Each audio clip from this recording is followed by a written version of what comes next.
supporting our staff. That is very heartfelt from our standpoint. We appreciate that very much. It means a lot to our team that this community has reached out and supported them.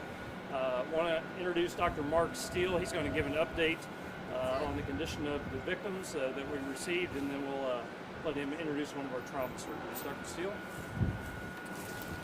All right, thank you, Charlie. Good afternoon. I'm very pleased to report that of the 8 gunshot wound victims that we received, 5 of those were dismissed from the emergency department last evening. 3 individuals remain in the hospital. 1 is in stable condition. The other 2 were admitted in critical condition. They remain in critical condition in our ICU, but they both are approved, so that's good news. It's my pleasure now to introduce a couple of our outstanding trauma surgeons, Dr. Dustin Neal, who serves as medical director for our trauma program, and Dr. Luke Shaw. Hello, I'm Dustin Neal. I was told to spell my last name. It's N-E-E-L, and this is Anu Shaw. I don't know if you spell your name wrong. I don't know. My last name is Shaw, S-H-A-H. So, as Mr. Shields and Dr. Steele mentioned, we're a level 1 trauma center. We just finished our recertification in December. We were the first level 1 trauma center in Kansas City, Missouri. And one of the big things that the American College of Surgeons wants is to know what our mass casualty plan is. We go through that during the survey. We talk to the people who help maintain it.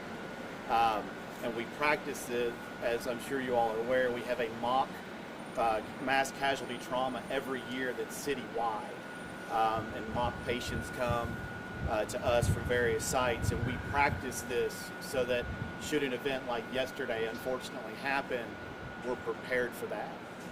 The thing that makes us special is the medical director of KC Fire is also an emergency medicine physician here. She was at the scene and was able to triage these patients appropriately, very quickly and efficiently, which ultimately allowed the sickest people to get to us first, as we're the closest hospital. The first person who arrived, as Dr. Steele mentioned, that's in critical condition, had made it here as fast as he had, he might not be with us now. He sustained extremely life-threatening injuries, and fortunately, thanks to Dr. Carney's triage, our KC Fire and Police Department, he was able to get here quickly. He was the first person here, and our mass casualty plan then went into effect and got him straight up to the operating room, and were able to stabilize him. And as Dr. Steele mentioned, he has improved overnight despite his life-threatening injuries, with plans for future operations today, and hopefully he'll continue to improve. Dr. Shaw? I want to reiterate that we did have excellent coordination between KCFD, KCPD, and they did a phenomenal job on scene with their disaster response. Their coordination with University Health has allowed these patients to survive. We're very happy to say that we didn't have any deaths in the hospital. Unfortunately, there was one death from this event, but those that were critically ill were able to get to us in a timely, efficient manner so that we could provide care to them. And so the coordination between all of the departments, citywide, between all the hospitals, especially with University Health, allowed for our disaster response to be as robust as it possibly could be. Any questions? You spoke about one patient who is in critical condition. Can you talk about the other patient that's in critical condition? What's happening with them? The other patient who was also in critical condition was the second patient who arrived to us. Fortunately, she was more stable than the first patient, but ultimately did have to go to the operating room as well. She is recovering in the ICU and improving. We're hopeful that in the next day or two she will be able to be moved from critical to stable condition and get out of the ICU. But again, a lot of it has to do with the coordination between KC Fire and the triage at the scene to get her to us next, because the people who came first and second were the ones that had to go to the operating room, and that's what you want when you triage, because the ones that need to be saved need to get here first. The ones that need an operation, need to get here first. Can you provide us a little more detail on the nature of their injuries, more give us some specifics about those two critical? All I can say with HIPAA and everything else is that the first patient sustained an injury that is 90 plus times lethal. And fortunately, again, with the coordination, was able to get here quickly and was able to get control and repair and stabilize in an efficient manner. The other patient also sustained an an injury that required operative intervention. But as far as the specific details with HIPAA and everything else, I'm not going to speak to that. What does 90 plus times lethal mean? Like 90% lethal, meaning that if 90 people or 100 people were injured with this, 95 of them 95 to 99 would not have made it or survived the operation. And do you know the exact time from between when this patient was shot and when they got to the hospital? How long was it before they were on the operating room? From the time that they arrived to us, the patient was in the operating room within 5 minutes. Do you know how long it took them to arrive to you, though? I don't. With the injuries and then the scene time and then securing the scene and making it safe, I don't know how long that was. But Dr. Carney saw the patient and picked that patient first to come. And so because of that, that's the reason that he came first and was able to be taken directly to the OR. One of the things we're most proud of is the American College of Surgeons tracks a whole host of numbers and statistics, and one of them is time to the OR. And from the time that the patient arrives in our OR, our average is less than 12 minutes. The best we've ever had is 3. The national average is less than an hour. We're in the top 1% of the nation as far as getting to the operating room upon arrival. And that has to do with the training of the staff, our operating room, our nurses, the emergency medicine department, because once somebody's identified that needs to go to the OR, we get them up there, because the faster we can get them up there, the faster we can stop the bleeding and save a life. And the ages of those 3, male, which is male?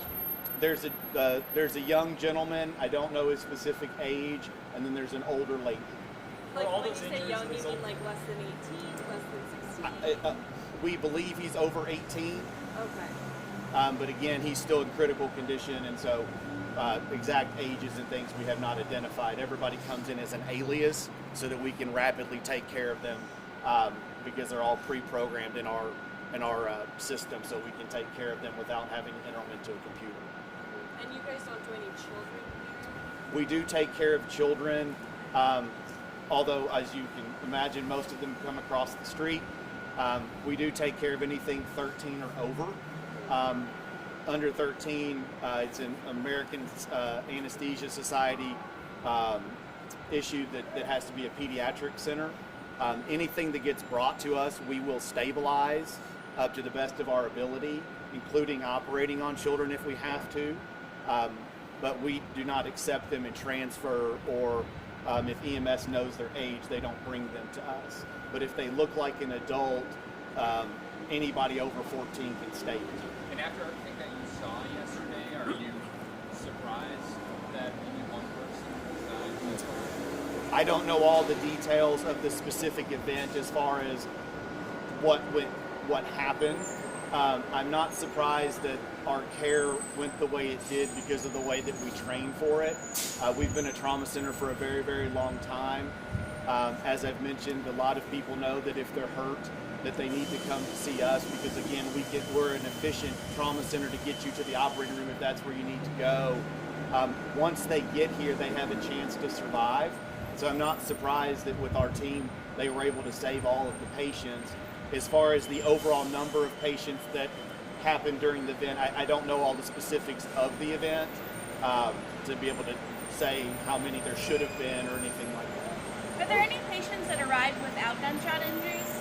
There are, unfortunately, as you can imagine, during the exodus after the event, there are patients who get caught in the exodus. We've had a few people who injured various extremities and have some broken bones that were due to trying to get away that weren't actually injured from gunshot violence. Are you guys still treating actively any non-gunshot patients right now? There are a couple who are still in the hospital. One is awaiting an operation, and one is planning for discharge later today. They're all considered stable at this point. Got it. Okay, so the 3 people who are still in the ICU, those are all gunshots. 2 in the ICU, Two. 1 that is stable Yeah. on the floor, but those 3 are, yes ma'am, all penetrating trauma. When you said, so of the 8 gunshot victims, you said 5 were dismissed from the ER. Are they still being treated elsewhere in the hospital, or have they been discharged? They've been discharged from the hospital, from the emergency department. They were able to go home. Okay. You guys treated people on the scene as well at the rally. Were those same medical staff then treating people at the hospital, or can you describe, I guess, the team care that went into it? So fortunately, again, as Dr. Carney, in our close relationship with her and Casey Fire, some of our nurses and medical staff are able to, as Mr. Shields mentioned, there to help take care of planned intoxicated people or minor injuries. And so we have at every event at Union Station or big event, a lot of our nurses and emergency medicine providers will be at those events to help take care of people. They're obviously not planning to have the event that they had yesterday, but fortunately with them there, they were able to help start the triage and treatment process. They did not come back to work and take care of people after the event, mostly because all of the patients that arrived had already been taken care of. I don't know if they are at work today, but I would assume with the resilience of our staff and the desire to continue to take care of people, they are probably here if they're scheduled to work. And, go ahead. Last question? Yes, sir. Just, you guys are pros, of course, at this, but I wonder if you could just share some thoughts in this age of mass shootings. We see these all over the country more and more. Just your thoughts on that and the fact that this stuff seems to be happening, sadly, at a regular pace. It's hard for me to speak from any sort of overt political view. Every time we have one of these mass casualties, it's a tragedy. And I agree with you, they've become so frequent that unless it is a national story, a lot of times we don't hear about it. As the news mentions often, we do see a lot of high acuity injuries, whether that's from penetrating trauma, car wrecks, motorcycle accidents, bad falls that do need emergent care, and we train for that. But those patients aren't making the national news, but we are taking care of multiple victims on a fairly regular basis of high acuity, meaning without intervention, high chance of not surviving on a daily, weekly basis. And so I agree with you, it's hard to speak about, but every one of them is a tragedy, whether it makes the news or not.